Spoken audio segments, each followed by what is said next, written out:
What happens when two of the most plugged-in people in digital care team up to help you make sense of the chaos? Welcome to Control Plus Care. I'm Michelle. And I'm Katie.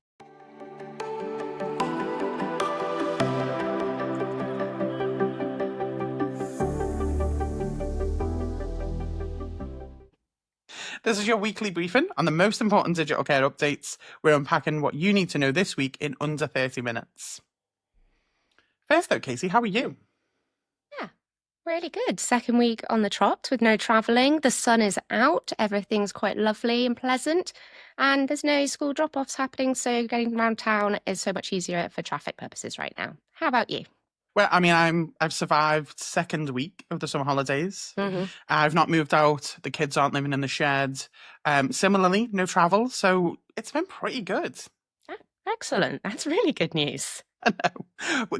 There's 4 more weeks of the summer holidays. We will see how I get on. Yeah, we'll see the increasing tiredness as we get towards the back end of August and the bank holiday. Slump further and further down in this chair and look more and more frazzled. Yeah, so if anybody does have any conferences that would require an overnight stay that they'd like Michelle at, mid-August would be great. Absolutely. I am available. Don't tell my husband. Brilliant. We've done 2 deep dive episodes so far, and we thought that they were really important enough to spend a bit more time on. Now, if you haven't had a chance, do go back and listen. Our first was on Michelle Dyson's speech, talking about the quiet transformation of digital care, care digitisation.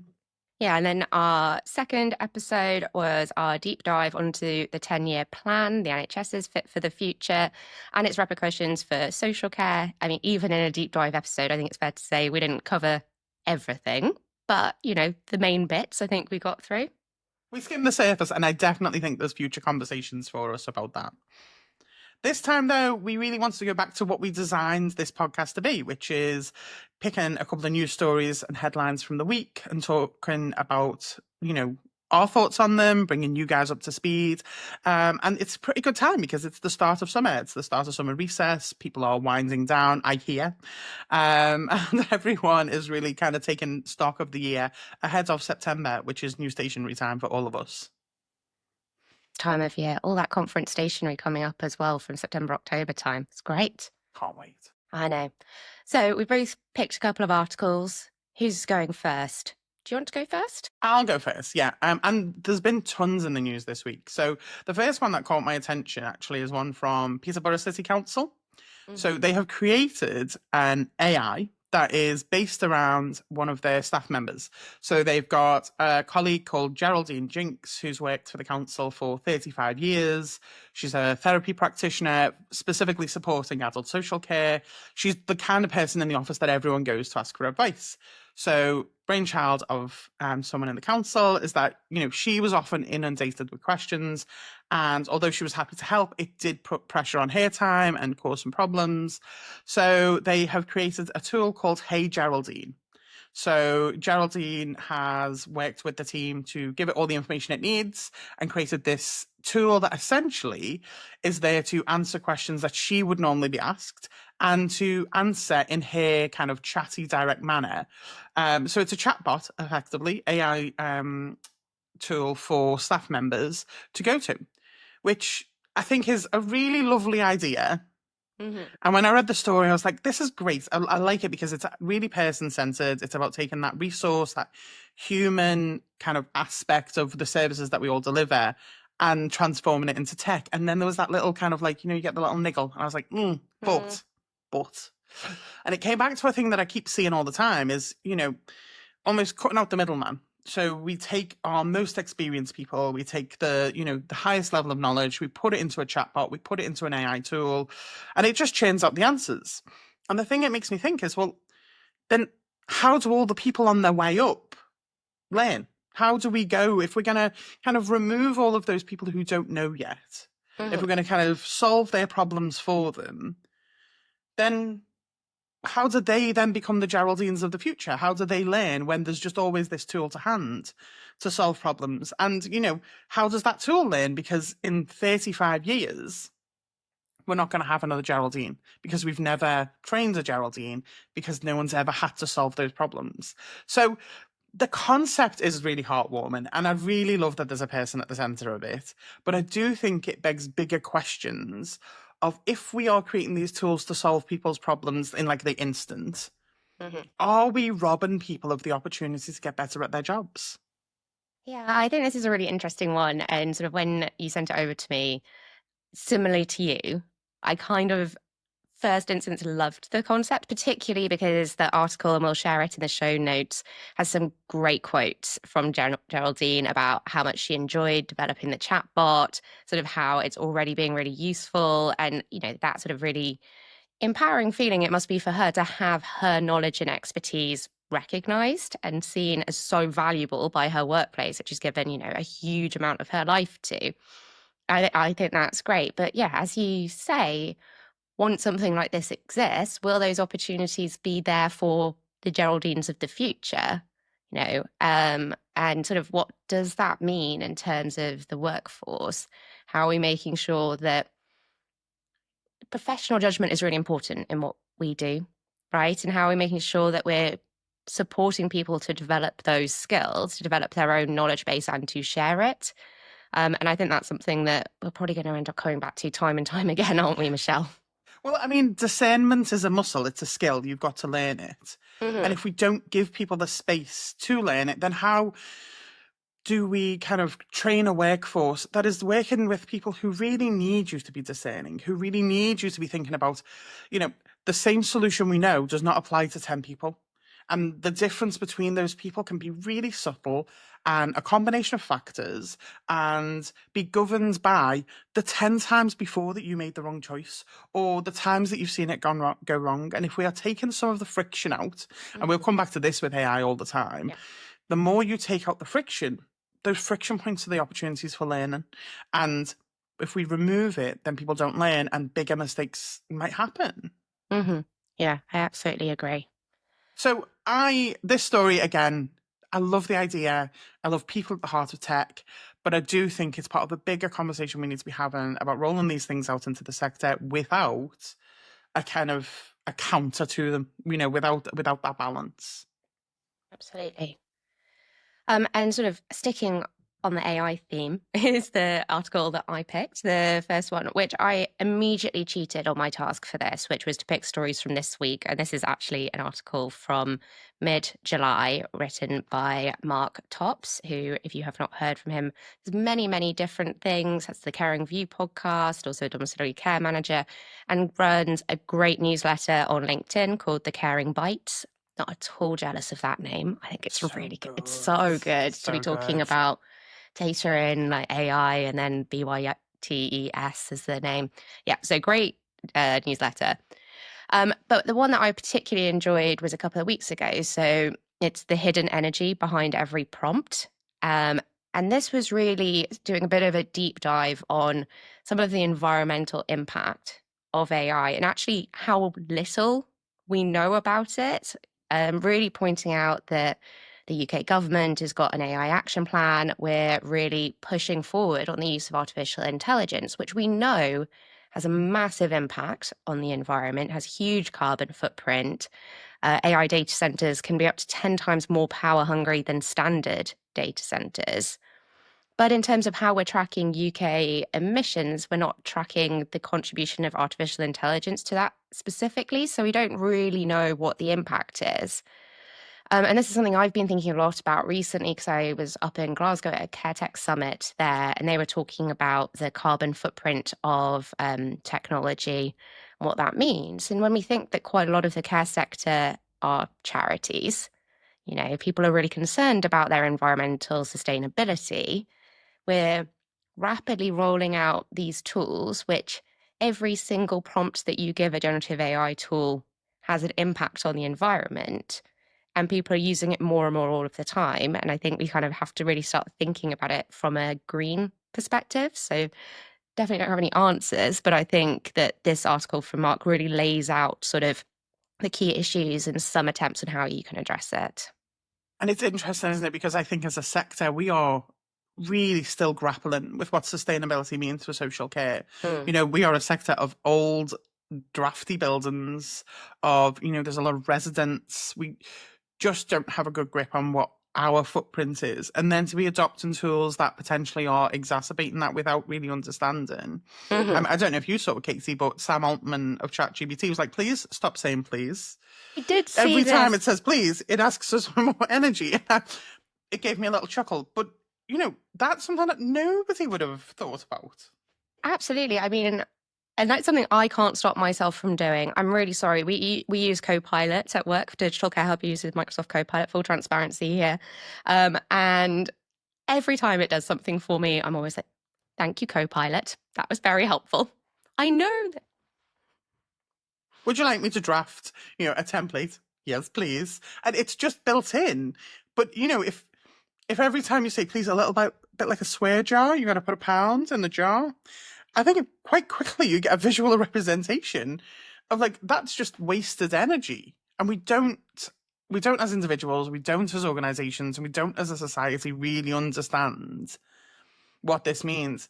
And let's not forget that we still live in a world where more people potentially believe that the government controls the weather than climate change is a real thing. Yeah. Terrifying, but true. Don't fact check us on that. I definitely read it somewhere, and it might have been TikTok. But there's people who really don't believe in climate change. They don't believe in science. I have a friend recently who was asked that on a date if they believed in science. So we live in a weird world when it comes to facts. And then this on top of it, do you know what? I'm turning into a bit of an AI naysayer, and I'm not enjoying it.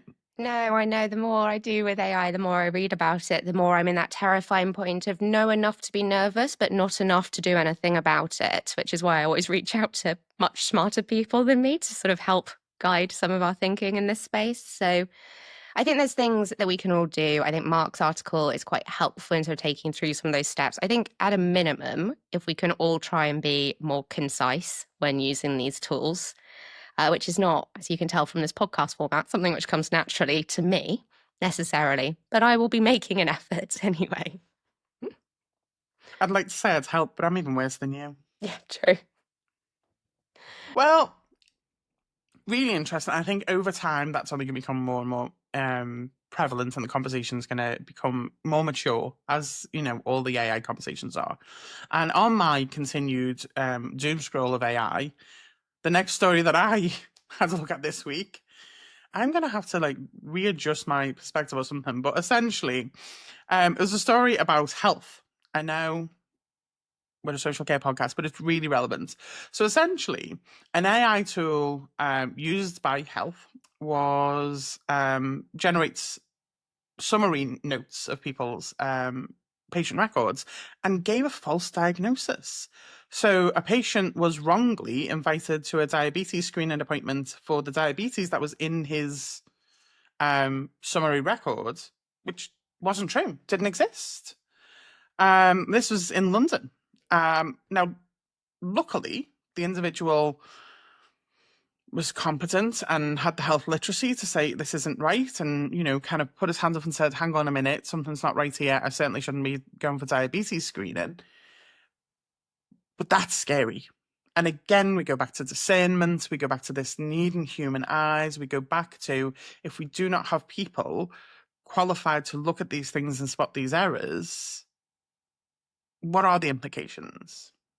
Yeah, absolutely. I mean, thank goodness, honestly, in this instance, that was somebody who was quite, as you say, tech savvy, you know, who was confident, knew to sort of advocate for himself to be like, that wasn't something which ever happened. And apparently we should say this was, I think it was a training data. There was some kind of user error within the system which was being piloted. This is not a widely rolled out thing. You don't need to panic about all your GP records, as far as I understand.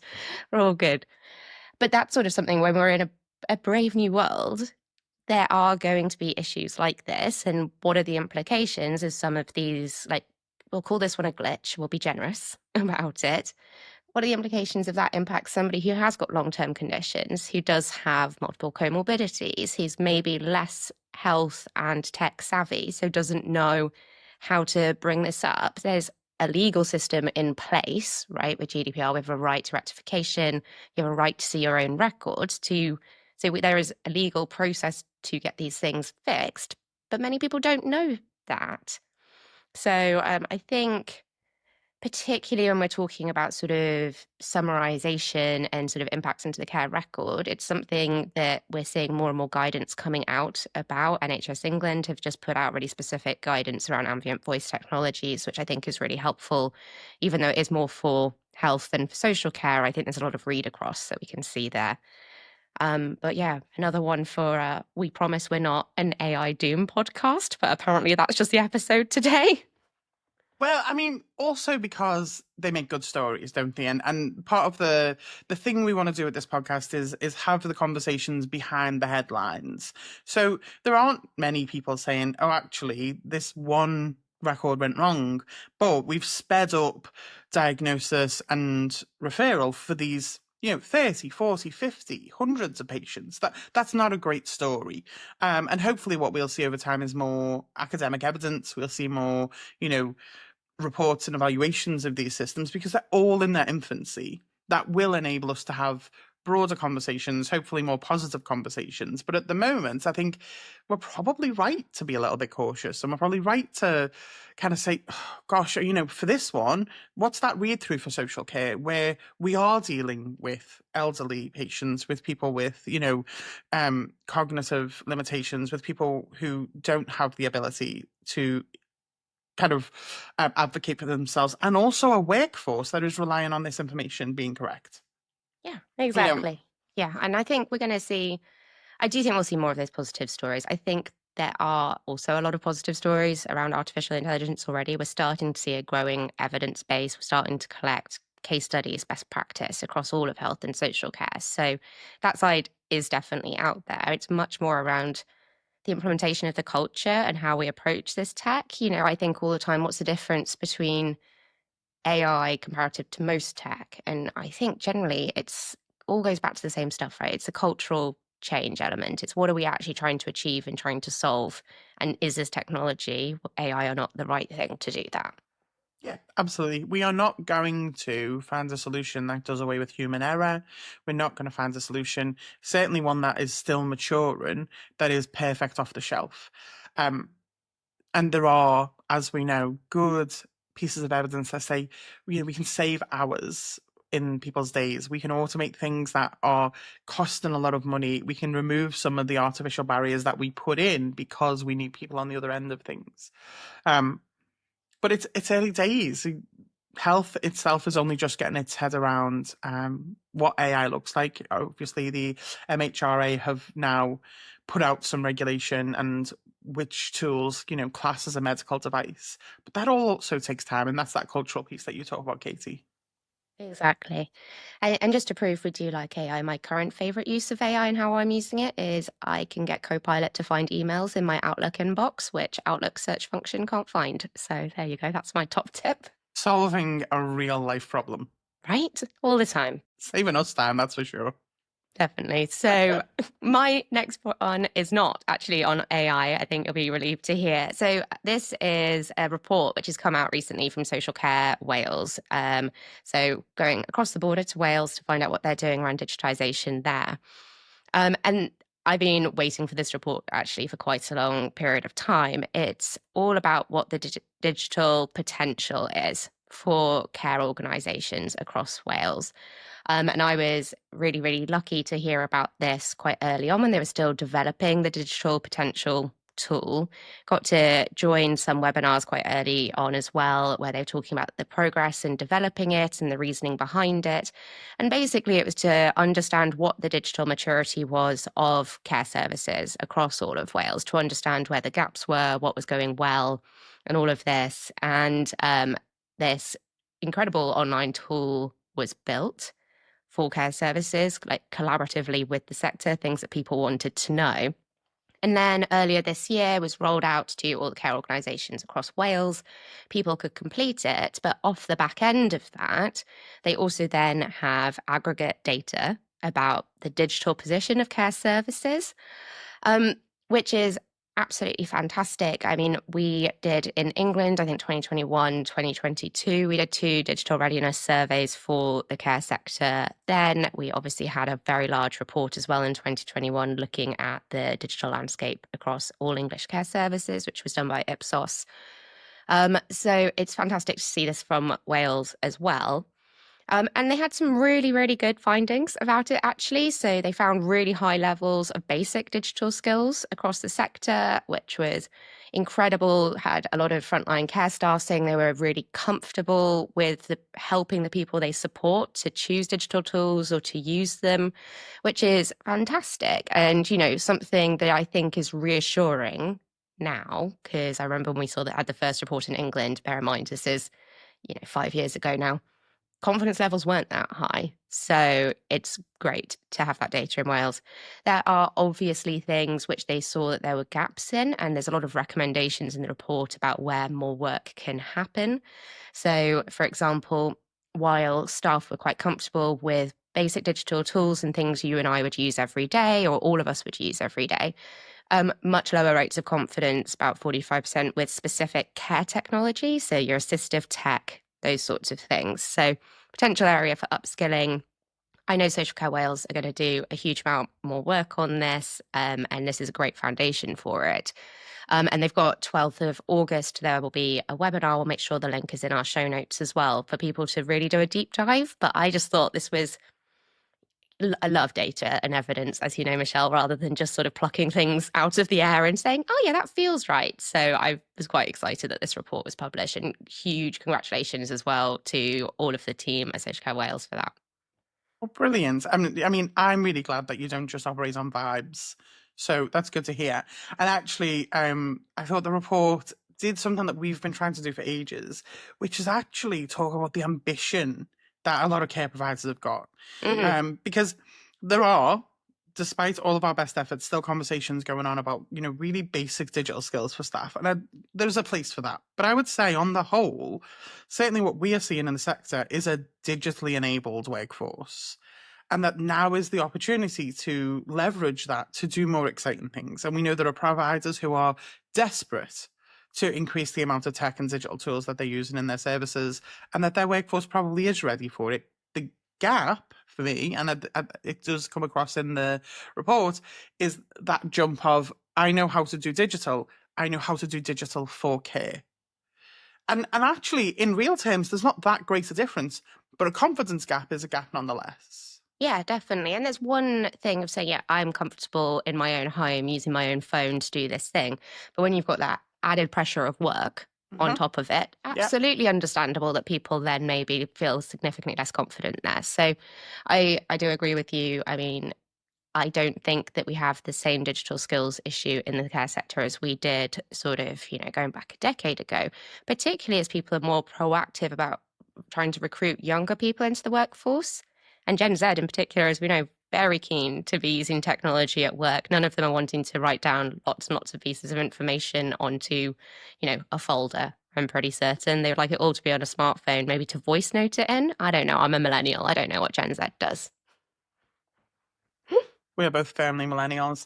I have nephews and nieces who are Gen Z, and they would die rather than write a piece of paper. So yeah, absolutely, really exciting. And I think the other thing that probably is another leap is that the people in receipt of care are more digitally, they've got more digital ambitions than ever. They are using services. Those people who are just starting to creep into, services for older people, they've had phones since the early 2000s. They've had a phone in their pocket for 30 years. So, the expectation of the people drawing on care is also changing, and the sector needs to keep up. But brilliant. And I'm so excited to join the webinar and hear more about it. Yeah, definitely. Everyone go do a deep dive into what's happening in Wales. Where Wales leads, we will follow. Mm-hmm. Okay, well, I've got the final news story, and another one that isn't AI, but is a bit doomy. And this one's a little bit more in my wheelhouse. Not cyber, but cyber adjacent.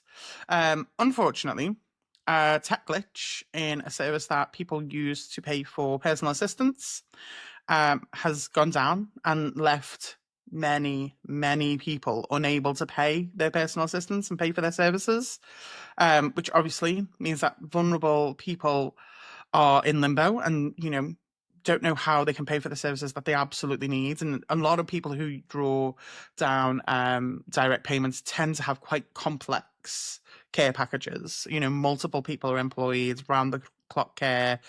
They're running services. They're an employer for people from their own home. And on the other side, you've got individuals who are not greatly paid, who really rely on that income, unable to take a wage, unable to buy petrol so that they can get to work. So a really quite dire situation for people to find themselves in. This system that uses it say that, they are working to rectify the situation as quickly as possible.